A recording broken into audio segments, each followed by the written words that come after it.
Bonsoir à tous. Plusieurs invités dans ce numéro de C'est le foot. Philippe Makiaba, qui est donc le vice-président de la Ligue. Bonsoir Philippe. Bonsoir Richard. Juste à côté, Bruno Treille. Bruno Treille, c'est le président de l'AS Gosier. Bonsoir Bruno Treille. Bonsoir Richard. Le vice-président de la solidarité scolaire, Alain Movani, qui nous fait l'honneur d'être présent sur le plateau de C'est le foot. Bonsoir Alain. Bonsoir Richard, bonsoir à tous. Et puis évidemment, on ne va quand même pas l'oublier, à savoir Zabetian. Zabetian, lui il est arbitre, mais il va nous expliquer en gros les raisons qui l'ont conduit justement sur le plateau de Canadi ce soir.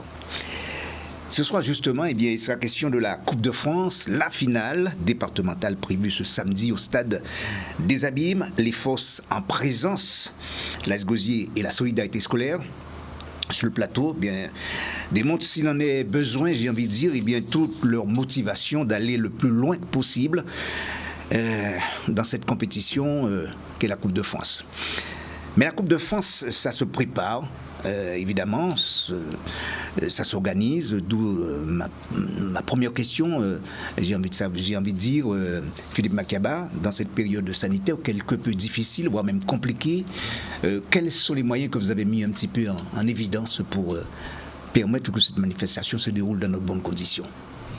Alors, bien entendu, les conditions sanitaires sont compliquées, donc on a beaucoup réfléchi, travaillé sur un protocole sanitaire, oui, parce qu'il est important de protéger tous les acteurs du football, en commençant par les joueurs, les dirigeants, les arbitres, les délégués.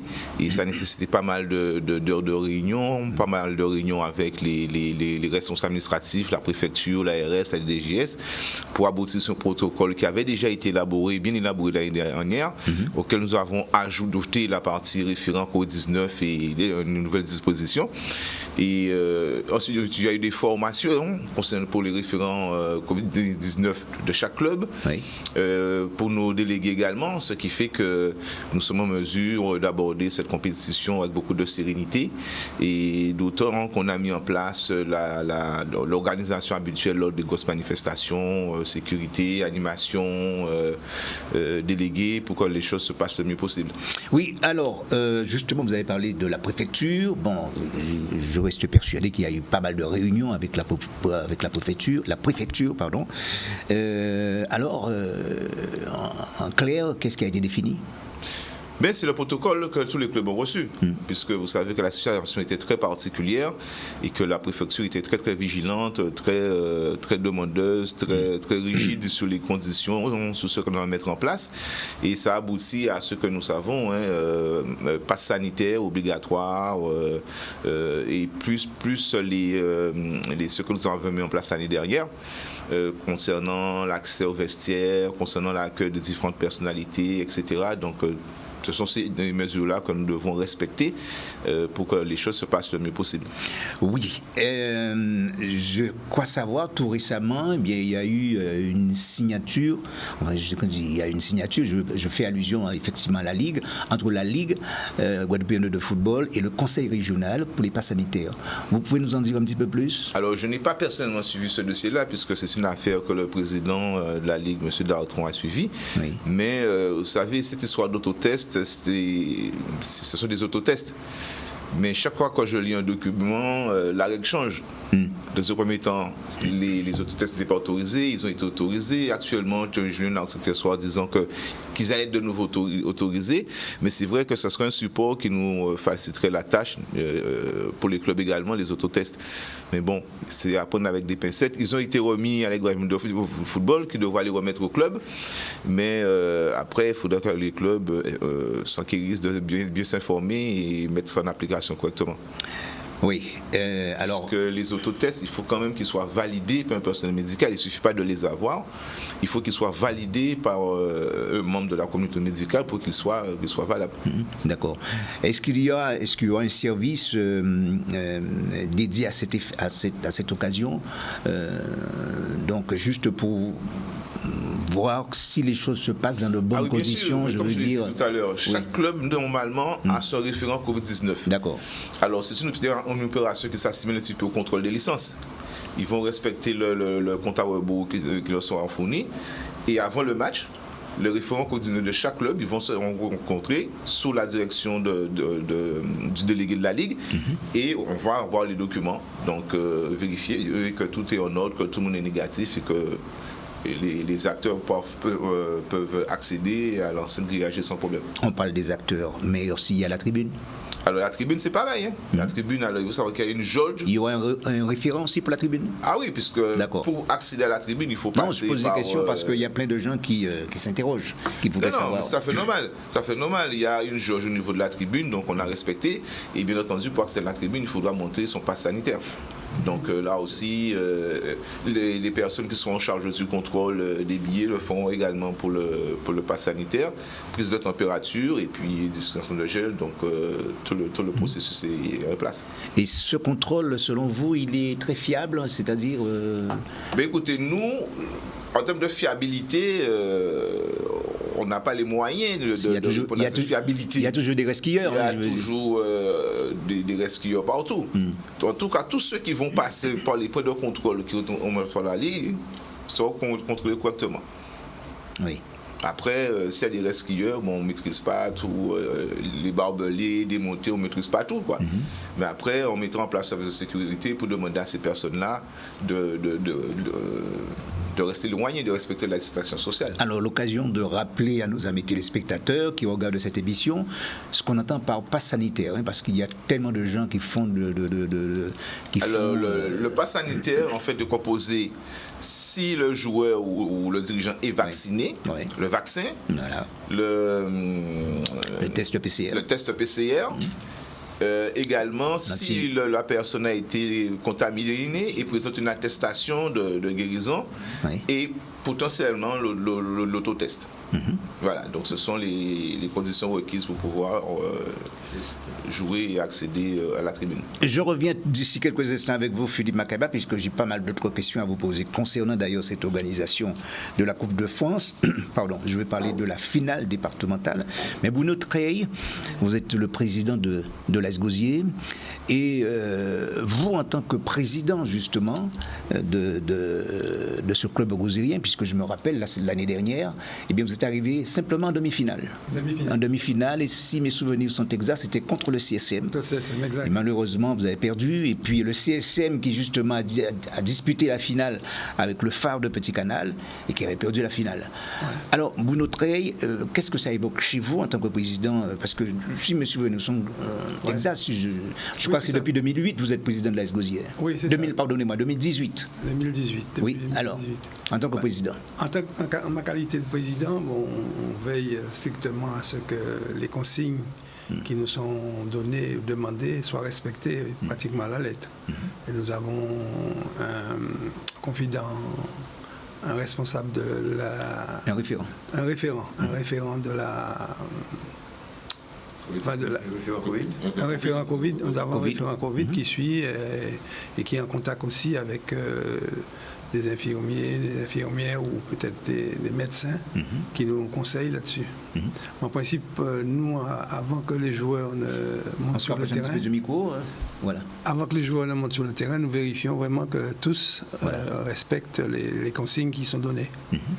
Donc, par exemple, on a joué contre le CSM, je crois. Le premier match était à Sainte-Anne. Oui, c'était contre le CSM. Oui, on a donc vérifié et tous ils étaient vaccinés en principe. On a quelques joueurs qui refusent de le faire, mais disons la grande majorité quand même est vaccinée. Donc on n'a pas eu du mal à mettre en place une équipe. Pardonnez-moi de vous interrompre. Quand ils refusent comme ça justement de se faire vacciner, c'est leur droit, c'est clair. Mais vous, en tant que président, qu'est-ce que vous leur dites non, là on n'a pas connu ce cas-là. Pratiquement tous ils sont. Il y avait quelques joueurs qui traînaient un peu les pieds, mais presque tous ils ont admis le fait qu'il fallait être vacciné, on leur a expliqué, et donc ça fonctionne. Ça fonctionne. Oui. Parce que j'ai vu à Sainte-Anne, il y a des joueurs justement qui n'étaient pas vaccinés. Moi je l'ai vu, puisque c'était sur le match contre le CSM, j'ai vu qu'il y avait pas mal de joueurs qui n'étaient pas vaccinés, de l'AS Gosier. Alors, s'ils ont pris conscience, c'est-à-dire qu'ils sont revenus un petit peu sur leur décision. Parce que nous, on a veillé à ce que les joueurs qui montent sur le terrain soient vaccinés. Alors peut-être qu'un cas ou deux nous ont échappé, mais en principe, pour nous, tous ils étaient vaccinés. Enfin, on a eu les papiers, les tests, etc. Donc on a vérifié ça. Ouais. Alors, pour aller un petit peu plus loin, c'est quoi pour vous, d'abord, qu'est-ce que ça vous inspire, cette compétition qu'est la Coupe de France? Bien, nous, on ne va pas le cacher, on aimerait bien être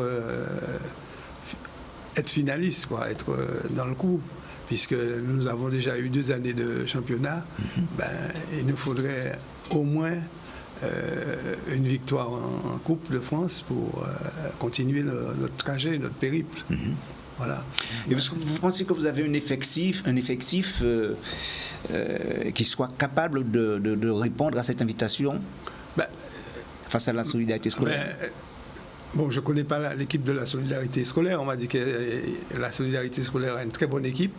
Nous, on sait qu'on a une équipe compétitive. Bon, Et surtout avec ce joueur que vous voyez à l'écran, qui est au sol, Ricardo Philibert, c'est le maître à jouer, c'est le meilleur buteur en tout cas de la saison qui vient de s'écouler. Tout à fait. Meilleur buteur, avec combien de réalisations, je crois 17 ou 18 18 réalisations. 18 réalisations, voilà. Tout à fait. Bon, qu'est-ce qui fait vraiment la force de cette équipe? Ce qui fait la force, c'est que les joueurs sont solidaires les uns avec les autres. Je crois que c'est ça qui compte. C'est un collectif. C'est le collectif qui fonctionne. Et donc, ils sont tous conscients qu'ils ont chacun leur responsabilité. Donc, on fonctionne un peu sur cette base-là. Mais il y a autre chose quand même, Bruno Treille. Autre chose, c'est qu'on a... Certes, il y a le collectif, mais derrière, il y a... Moi, je pense, il y a un bon encadrement aussi. Oui, effectivement, l'encadrement. Ce qui est important. L'encadrement est très important. Nous avons eu quelques débats, enfin, je ne rappelle pas ça, c'est des mauvais souvenirs, mais finalement, on a fait le nécessaire pour que l'encadrement soit aussi à la hauteur de l'équipe que nous avons sur le terrain. Oui, alors un effectif un petit peu diminué par rapport à celui de l'année dernière. Mais avec un maître à jouer qui va peut-être revenir. Je veux parler donc de l'Argentin Rodriguez. Joaquim, oui, tout à fait. Et alors, je sais pour l'instant, il n'est pas là. Il ne sera pas opérationnel? Non, samedi, je ne crois pas qu'il sera présent. Donc on a ça, mais finalement, on a quand même un certain nombre de joueurs qui peuvent le remplacer. Et donc c'est sur cette base-là qu'on fonctionne. C'est vrai qu'il est parti là, et il n'est même pas revenu pour l'instant. Il va revenir, mais d'ici samedi, il ne sera pas là. Oui.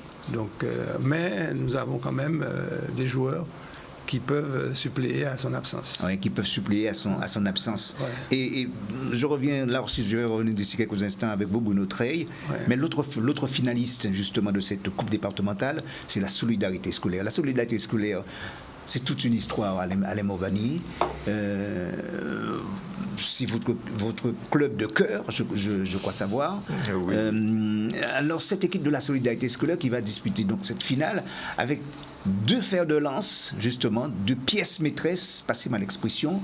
Je veux parler donc de Marvin Canrose et puis Raphaël Miroual. Raphaël Miroual, oui, mais enfin, ce sont 2 de nos avants, puisque nous en avons d'autres. Mais d'abord, je voudrais vous transmettre le bonsoir du président qui n'a pas pu être là ce soir, je remplace, le président Philippe Copette qui nous écoute.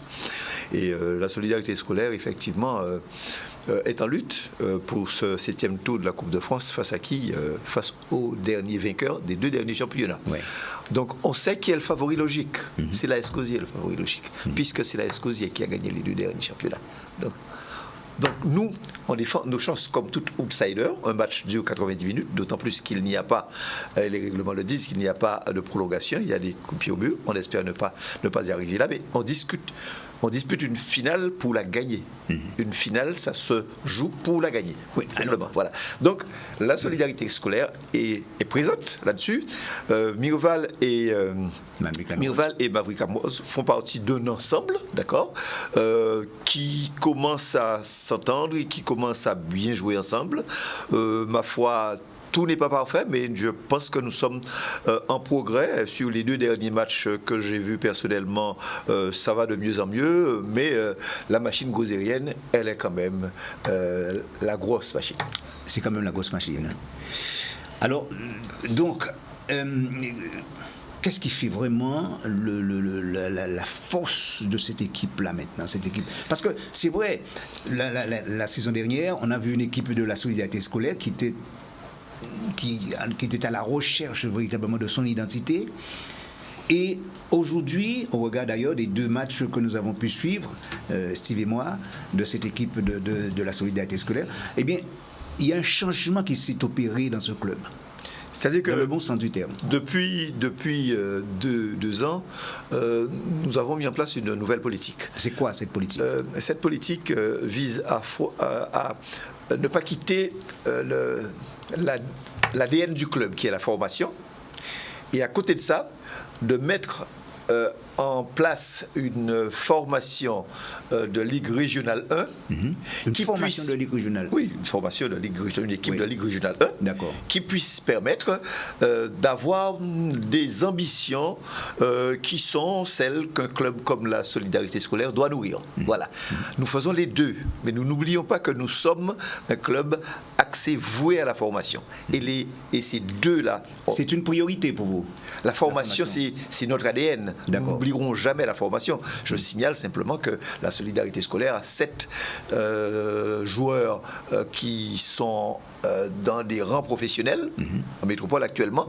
Cela veut dire quelque chose. D'accord? Donc traditionnellement, nous nous axons sur la formation. Les gens l'oublient. Et aujourd'hui, si nous avons une bonne équipe, pour ce que les spécialistes appellent une bonne équipe, c'est simplement parce que nous n'oublions pas que nous discutons un championnat, que nous disputons des compétitions, et nous avons envie de faire bonne figure. Que nous gagnions ou que nous soyons en bon rang, peu importe. Ce qui est important, c'est que l'esprit demeure et que nous soyons compétitifs. C'est ce que nous avons voulu, c'est ce que prône le président, et nous essayons cette année de faire en sorte que l'année dernière, nous étions au début du processus, donc ça n'a pas marché tout à fait. Cette année, nous essayons, nous remettons finalement tout en place pour que finalement ça puisse marcher. La finale de la Coupe de France, la finale départementale, c'est un des aspects de la saison. Ce n'est pas toute la saison. Nous allons tout faire pour faire bonne figure, d'accord? Mais ce n'est pas toute la saison parce que nous venons tous de reprendre. Oui. Là, excusez comme nous venons de reprendre. Et puis, on sait ce que c'est que le football avec ses aléas. Tout en sachant justement qu'il y a les autres tableaux. Il y a les autres tableaux qui ne sont pas absolument. Nous sommes là pour jouer sur l'ensemble des tableaux. Voilà. La solidarité scolaire, en réalité, bon vent, bon an, mal an, est toujours présente. D'accord? Nous avons connu déjà ces succès 2 fois en Coupe de France et nous voulons revivre ça parce que c'est une compétition que le public adore. C'est une compétition qui rappelle de grandes tablées, de grands stades, de grosses affluences à Bergevin ou ailleurs. Et ça fait plaisir. C'est l'histoire de la Coupe de France. Et nous espérons, malgré la jauge que vient de préciser le vice-président de la Ligue, qu'il y aura 5000 divisé par 2, ça fait 2500, monsieur le vice-président. Qu'il y aura au moins 2000 personnes. Oui. Pour pouvoir applaudir, d'accord, et puis pousser nos joueurs, qu'ils soient gozériens ou qu'ils soient solidaires, à aller jusqu'au bout. J'admire énormément votre passion justement pour votre club, mais passion aussi tout simplement parce qu'il est juste à côté de vous. Ça a été fait le plus naturellement possible. Eh bien, c'est Xavier Tian, juste à côté, mais c'est un passionné aussi justement de ce club, à savoir la solidarité scolaire. Tout à fait. Ça fait quelques années, voire plus de 20 ans que j'y suis à ce club. J'étais joueur de foot à la solidarité scolaire, je suis devenu arbitre dans les années 98. J'ai fait toute ma formation là-bas, je suis parti en métropole, mais je n'ai jamais oublié mon club de cœur. On sait d'où on vient. Et d'où on vient, ça veut dire que tout ce qu'on a pu avoir dans l'arbitrage maintenant, c'est le club au départ. Et donc le but maintenant, c'est de permettre à d'autres personnes de vivre aussi ce genre de moment et de leur transmettre ce qu'on a eu nous. Oui, je crois savoir que vous êtes parti en 2005. C'est ça. 2005, donc ça fait déjà plusieurs années que vous êtes là-bas, ça fait déjà, que vous officiez en régional 1. Donc, en fin de compte, au j'ai centre. arbitré quand même au niveau de la fédération, parce que j'étais fédéral 5, donc j'ai arbitré 3 ans en fédéral Oui. 5. Là, je suis à régional 1, je touche un peu à la nationale 2 et à la nationale 3. Donc, mais après, je me lance aussi dans ce qu'on appelle la formation des arbitres. Donc, c'est un peu pour ça aussi que... Un sujet que nous allons aborder justement, un sujet passionnant en tout cas, que nous allons aborder dans la deuxième partie de cette émission. Mais je reste toujours avec vous, Philippe Makiaba. On parle toujours de l'organisation. Hein. Est-ce que vous avez prévu quelque chose au niveau de la tribune, par exemple? Parce que nous sommes au 7e tour. Qu'est-ce que vous avez prévu? Au niveau de la tribune, c'est-à-dire... Mais je veux dire en termes d'animation, même si nous sommes dans une période de... non, on n'a pas... On limite au maximum. On limite au maximum. Nous allons essayer un format qui est nouveau, c'est-à-dire que la tribune soit séparée, supporters Gozé, supporters SS d'un côté. Oui. Mais après, en termes d'animation, non. Il y aura simplement une sono qui va rappeler les consignes sanitaires, ce qu'on nous demande. Mais après, ça sera tout. Ça sera tout. L'idée, on va laisser le stade aux acteurs, point trait. Quand la situation sera plus favorable, nous avons l'habitude de mettre en place ce qu'il faut pour que le football soit un spectacle. Mais nous sommes dans des situations un peu compliquées, donc on va essayer d'être le plus prudent possible. Oui.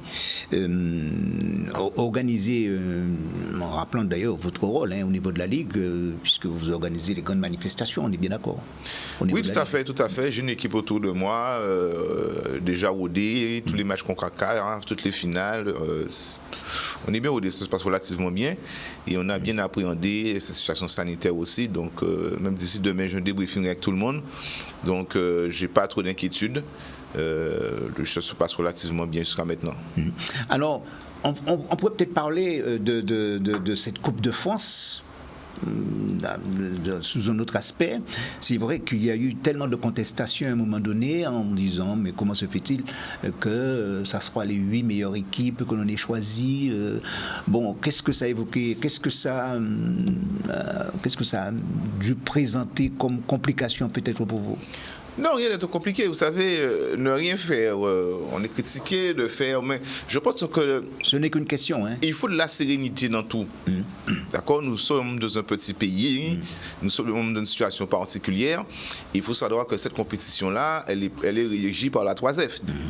Donc, quand nous avons fait des propositions pour lancer la Coupe de France, on nous a demandé de revoir notre copie.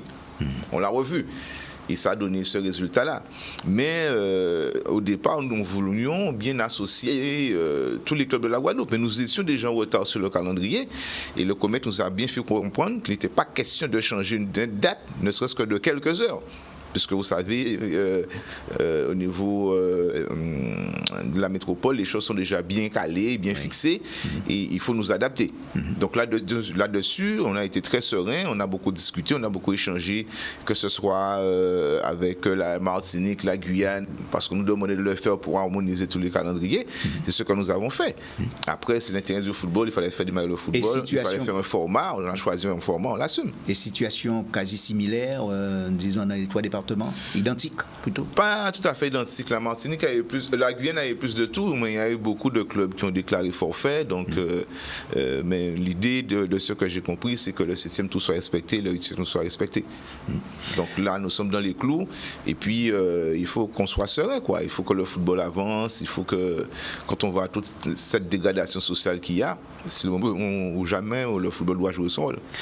La Coupe de France, finale départementale. Nous reviendrons là-dessus d'ici quelques instants. Deuxième partie de l'émission. Pour l'heure, nous marquons une pause couleur dans cette édition. À tout de suite. Oui, retour en plateau avec nos invités. C'est vrai que nous parlons de la Coupe de France, zone Guadeloupe. Et puis d'ici quelques instants, avec Xavier Thian, nous parlerons de l'arbitrage. C'est la raison pour laquelle il est sous le plateau, parce qu'il va nous parler tout à l'heure d'une formation qu'il va animer ici en Guadeloupe. Alors, Philippe Makiaba, donc pour parler vraiment de cette Coupe de France, alors, les 2 finalistes vont se rencontrer samedi prochain. Vous disiez que tout était fin prêt, en tout cas, pour l'organisation. Tout à fait.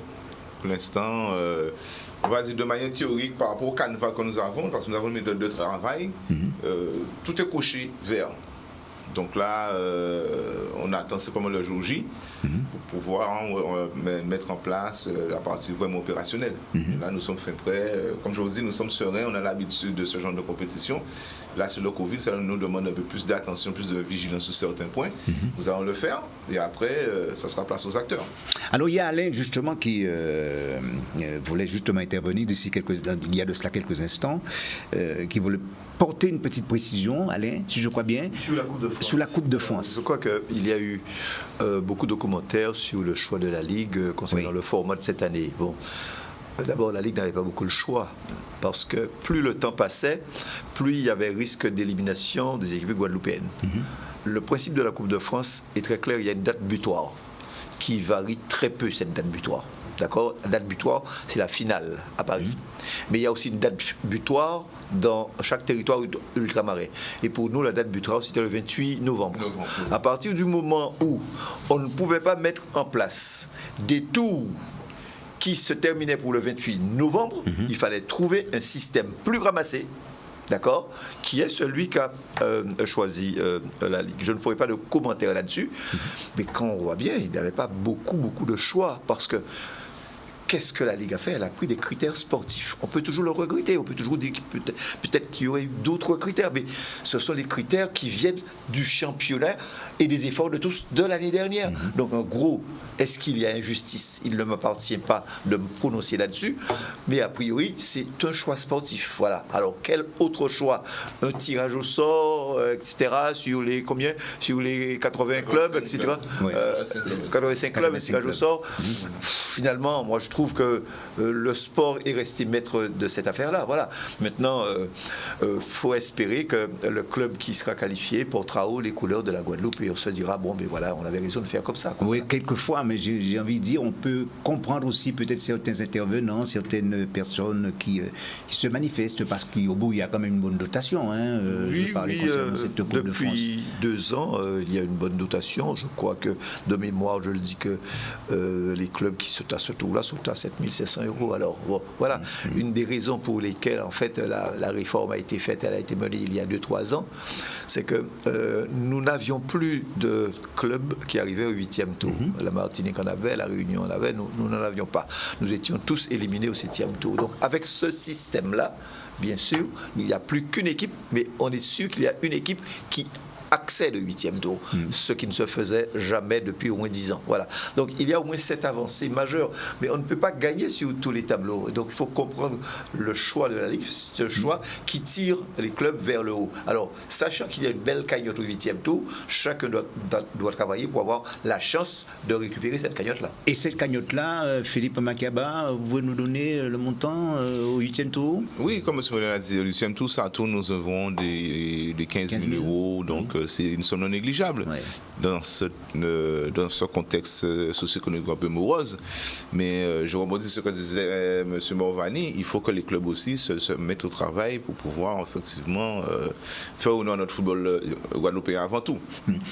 Xavier Thian, je reviens vers vous. Vous êtes arbitre et désormais, eh bien, vous officiez en métropole, sachant que professionnellement, eh bien, vous exercez justement là-bas, dans l'Hexagone. Votre présence sur le plateau, je le disais, prend tout son sens au regard d'une manifestation qui aura lieu le samedi 13 novembre prochain au complexe de la solidarité scolaire à partir de 9h30. Eh bien, il s'agit de la création de la première section sportive arbitrage, manifestation du reste, eh bien, que vous allez animer. Pourquoi un tel projet, Xavier Thian ?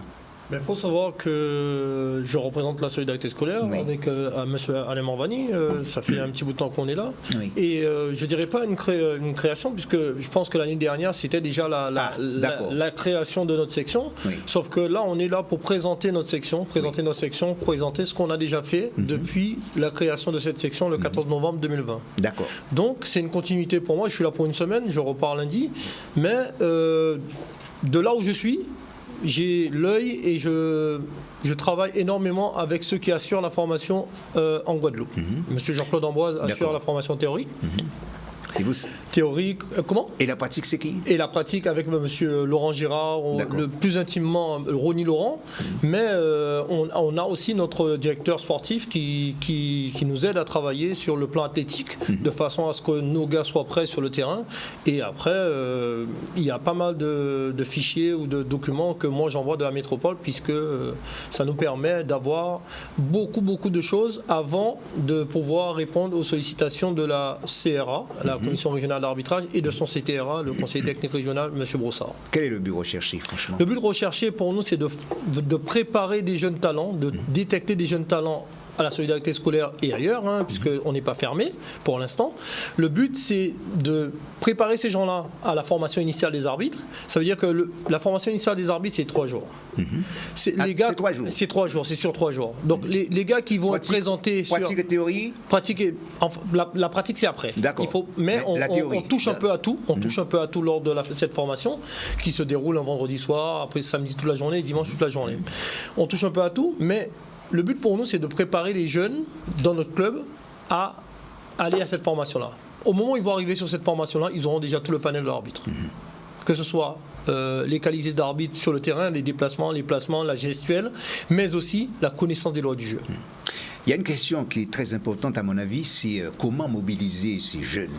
C'est ça la question. Et comment mobiliser ces jeunes? On a un club, et comme je disais, le club de la solidarité scolaire, on n'est pas nouveau dans ce domaine. Il faut bien savoir que la solidarité scolaire a déjà eu 2 fédéraux en son sein, moi-même et Christophe Jombert, et qui plus est, on a eu pas mal d'arbitres au sein de l'élite du football guadeloupéen. Ça remonte. Ça remonte. Il y a toujours M. Ronny Laurent, Laurent Girard qui est encore au sein de l'élite. Non, je parle des fédéraux. Parce que les fédéraux, ça remonte, mais le but pour nous, c'est de trouver un moyen pour avoir des nouveaux fédéraux. Et ça, c'est notre but, en fin de compte, c'est de préparer des jeunes à la formation et surtout de permettre au CTRA d'avoir des gens déjà prêts. Et on a des nouveaux qu'on aura, mais on a des jeunes qui sont arrivés chez nous et qu'on doit former pour, on va dire dans 4-5 ans, maximum, avoir au minimum un fédéral qui sort certainement de la solidarité scolaire, mais de la Guadeloupe. D'accord.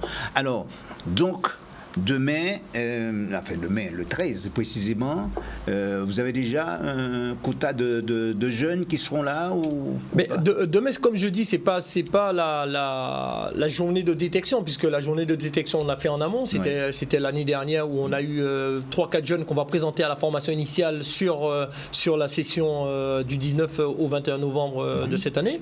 Et le but pour nous, c'est à chaque formation initiale de pouvoir au moins en sortir un. Oui, d'accord. Et d'informer peut-être aussi... Et d'informer, le but de cette manifestation, c'est d'informer l'ensemble des clubs guadeloupéens de cette section-là qui est ouverte, et aussi de pouvoir faire en sorte que chaque référent club, arbitre de chaque club, puisse venir savoir comment on a fait pour mettre en place ce dispositif, et surtout, pourquoi pas essayer de faire la même chose dans leur club. Oui, parce que là, je crois que c'est un véritable casse-tête pour vous, Philippe Makiaba, au niveau de la Ligue, sachant que les arbitres, ça ne court pas les rues en ce moment. C'est un petit peu... Il y a beaucoup de difficultés. D'autant que l'image qu'a l'arbitre en Guadeloupe, c'est une image qui est un peu négative. Ouais. C'est celui qui vole, c'est celui qui casse le jeu, celui qui ne comprend rien. Et il est évident que c'est un frein. Quand à l'entraînement, vous demandez à un jeune d'arbitrer à l'entraînement avec ses propres amis, il n'est jamais d'accord. Parce que dans sa tête, il prend coup. C'est cette image-là qu'on a de l'arbitre. Et je pense que ce type de formation, ce type d'initiative est fort intéressante. Et moi, j'ai beaucoup travaillé avec le président de la CRA, M. Cherarin, sur le problème de l'arbitrage.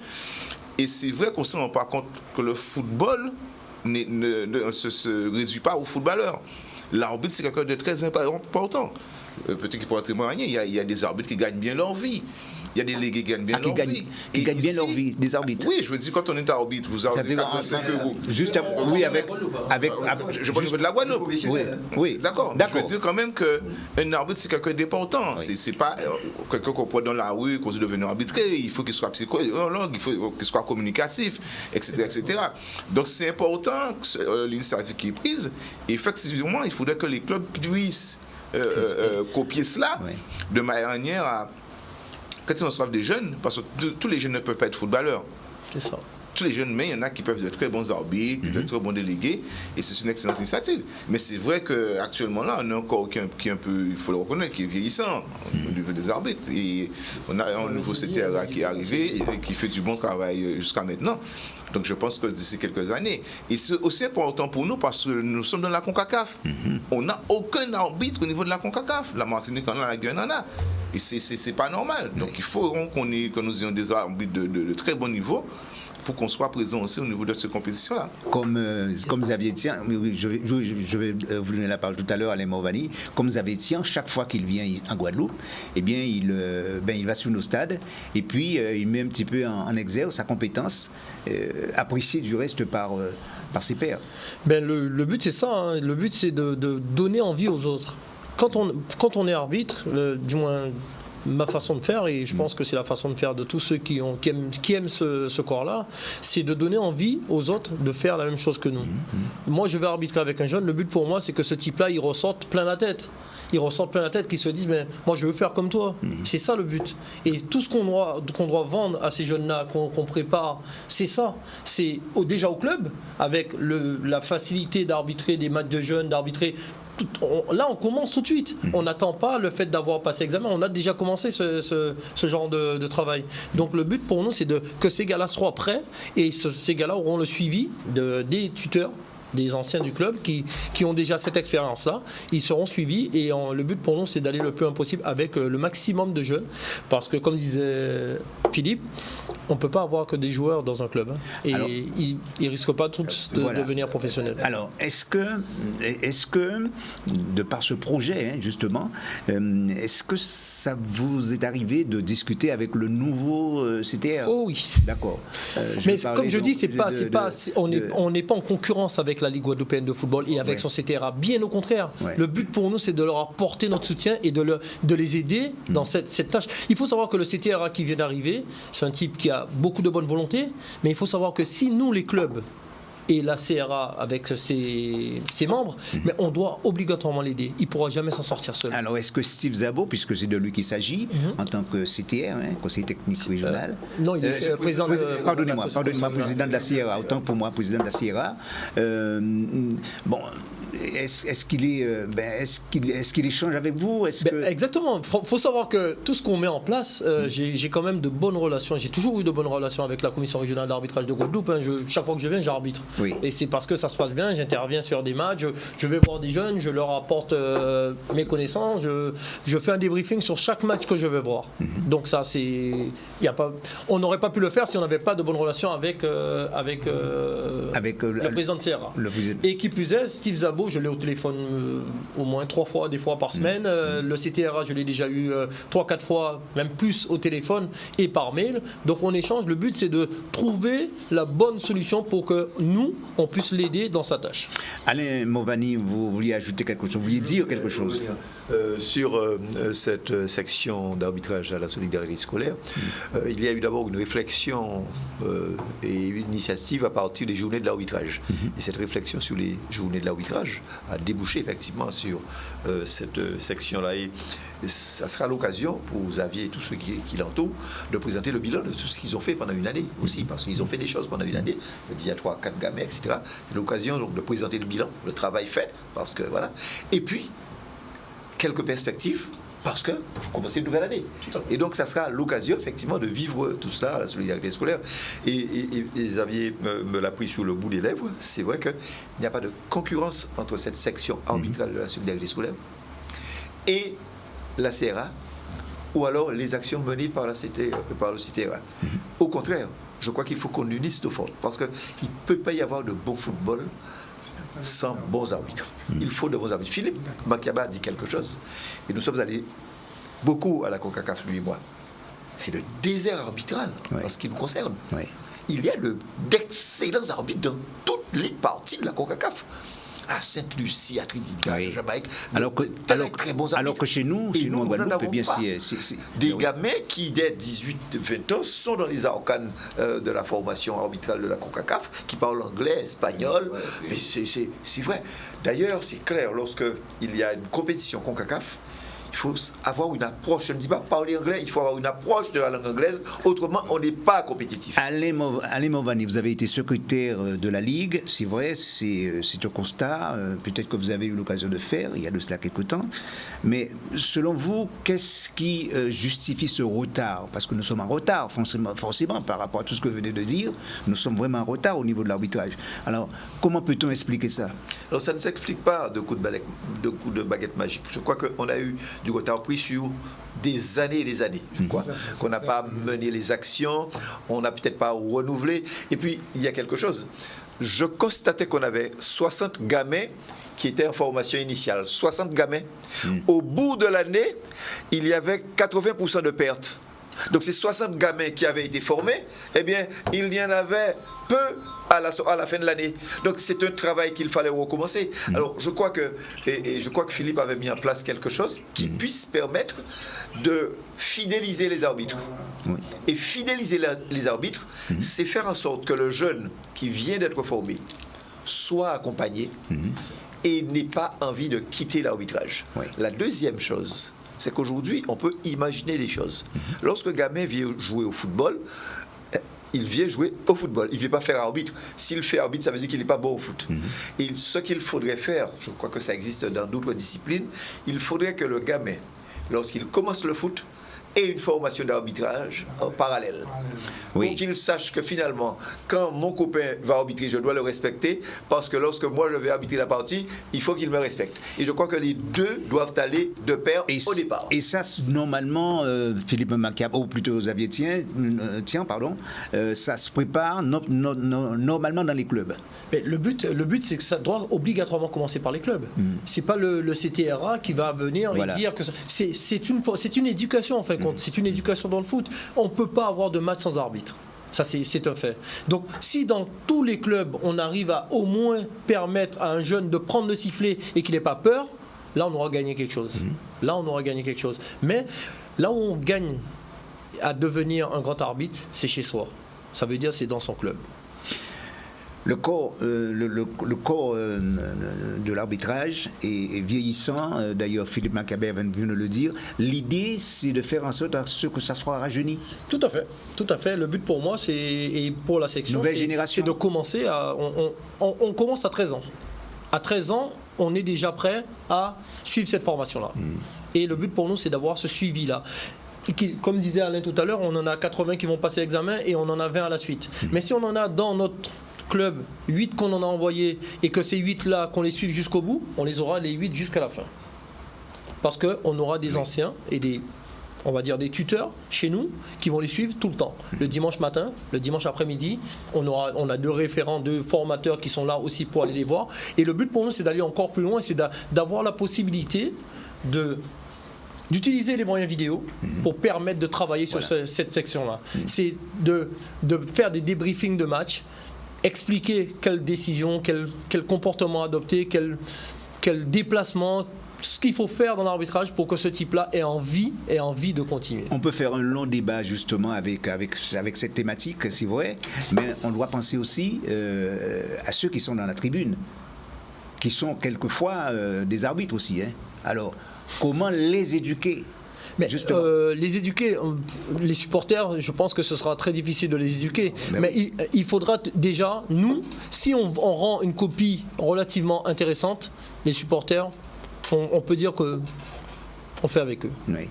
Mais le but, c'est de rendre une bonne copie. Oui, parce que, Alain, il y a des mots d'oiseau, quelquefois dans la tribune. Oui, il y a des mots d'oiseau, mais je pense que c'est une éducation, Xavier le disait.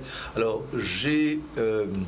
la passion de tous les sports. Alors je regarde beaucoup le rugby, par exemple, et je regarde l'arbitrage rugby, l'arbitrage football. Il y a longtemps que l'on s'arrête sur les essais qui seraient accordés. Transformés. Le football a commencé depuis quelques années. D'accord ? Moi, je connais le rugby, mais j'ai découvert le rugby à la télé et je le comprends tout simplement parce que l'arbitre est pédagogue. Lorsque l'arbitre siffle, il dit pourquoi il siffle, il décortique la faute et je trouve que c'est une éducation. Pour en revenir à nous, on n'est pas à ce niveau-là. Mais je crois que lorsque la formation se fait, je crois que ce rapport aux joueurs doit être pédagogique. Dis aux joueurs, voilà, tu as cette faute-là et je te sanctionne parce que tu as fait ça. Ce rapport-là, il doit être permanent et on doit le dire aux joueurs parce qu'il ne faut pas simplement se contenter de lui mettre le carton jaune sur le front d'un air militaire. Je crois qu'il faut lui expliquer pourquoi.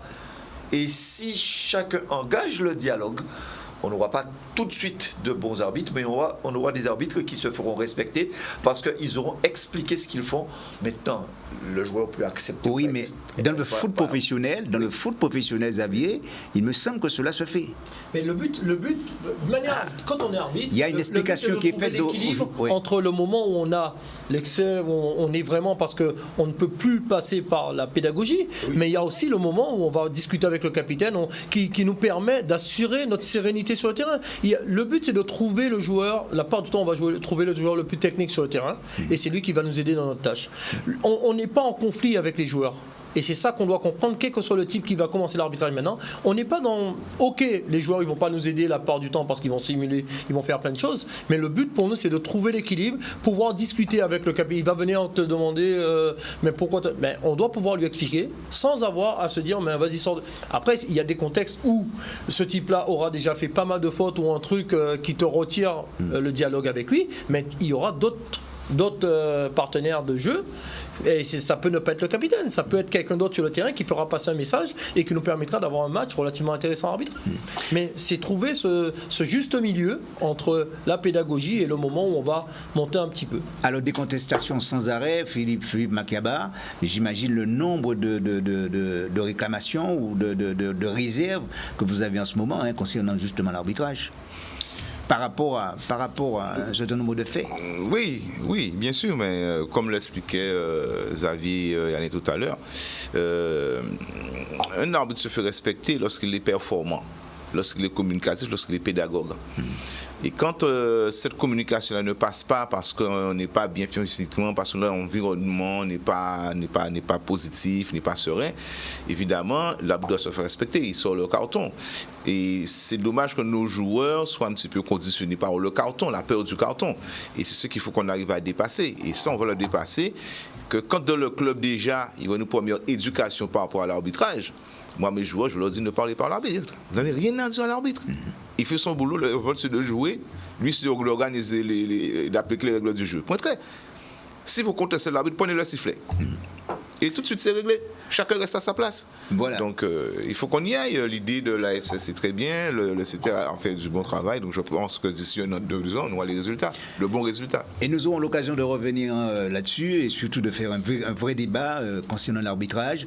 Alors le mot de la fin, puisque nous sommes arrivés quasiment au terme de cette émission, le mot de la fin concernant surtout cette Coupe de France, Bruno Treille. Les deux équipes seront sur le terrain et je pense que la meilleure gagnera. D'accord. Allez, Movani. La meilleure gagnera. On peut espérer que la meilleure soit bleu et rouge, mais les deux équipes sont bleues et rouges. Sauf que, voilà. Bon, allez, on va dire que le meilleur gagnera, bien sûr. Je voudrais simplement dire que nous organisons quelque chose de particulier, puisque nous avons des tickets à vendre. Je vais être un peu vendeur. Nous avons des tickets à vendre. Nous les vendons au stade de la solidarité scolaire, donc après le 11 novembre. Et puis, nous avons un package. Il y aura le ticket et un t-shirt solidarité scolaire. Donc, ceux qui passent à la solidarité scolaire vont acheter le ticket et en même temps, ils recevront un t-shirt solidarité scolaire. Merci Alain Movani. Philippe Makiaba, le mot de la fin. Il faut que le football soit vainqueur de cette affaire-là. Bon, il y a 2 belles équipes, je connais un petit peu les joueurs de chaque équipe.